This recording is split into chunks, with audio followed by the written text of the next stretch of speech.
we're going to talk about different ways to fa jing. So, again, it's just fun games. First one, just a normal shove. Something. Now, separation of empty and full, or basically your weight. I take my weight from my back leg, shift it in the front. Basic weight displacement is real easy. Now, I start with my weight in my front leg, and then I just open up the tissues in my back leg to create a pulse that just comes out my hands. If you notice, if I actually use my arms and my hands, it actually dampens it. You can see it's less crisp, less poppy, if you will, less springy.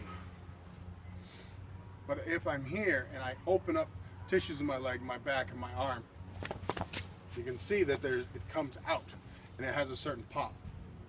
Once you have this, then you can play other games to get their root up. Then that's what makes them fly. See, if Derek's here and he roots himself, and I go to fa jing, yeah, he's rooted, he's solid.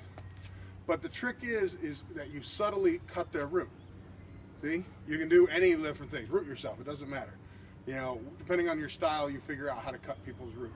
You know, we just like to do a little bit of on and bounce them, or just straight up pung to lift them. So it's just a split second before you issue, but you can see the difference. If I just here and I just issue, he handles himself, he can control his structure. But if I'm here, and just for that split second, you can see he doesn't control his structure. Again, I'm trying to put in the same amount of force. Okay? No on, no pung, nothing.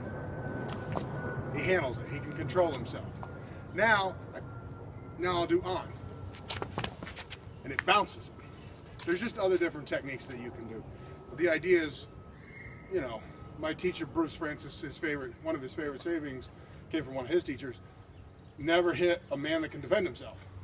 So if Derek's here and I throw something, he still has structure, he still has something. But if I'm here, I cut his root, not as much. Not as much. That was a bad demonstration. Let me get it. There we go. See, his structures collapse. Is that better? Yeah. Okay. Then after you get those basics, it's just all manner of mechanics of your particular system. One of the things that I teach in my Get More Chi in Your Tai Chi workshops is how to open and close the joints. That's a really great one. It actually creates this compression or this hydraulic feeling. It's not just this musculature.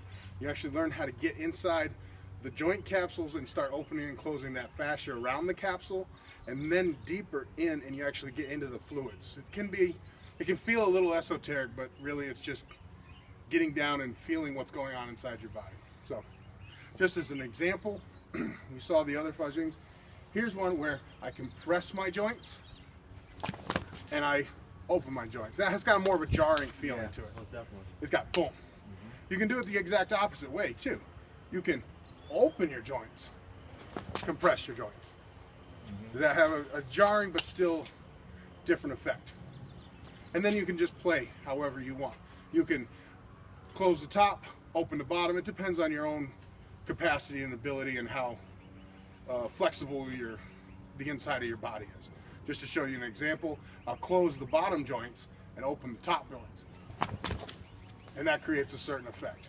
Now I'll open the top joints and close the bottom joints, right? Is that opposite of what I just said? Mm-hmm.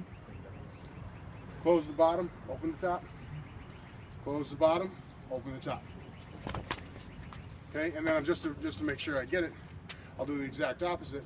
I'll open the bottom, close the top. A different feel. Mm-hmm. And again, you can play with it however, but you can't do any of it until somebody actually shows you how to open and close your joints, and how to get in there, get the fluid or get the tissues open, and then how to get the fluid moving.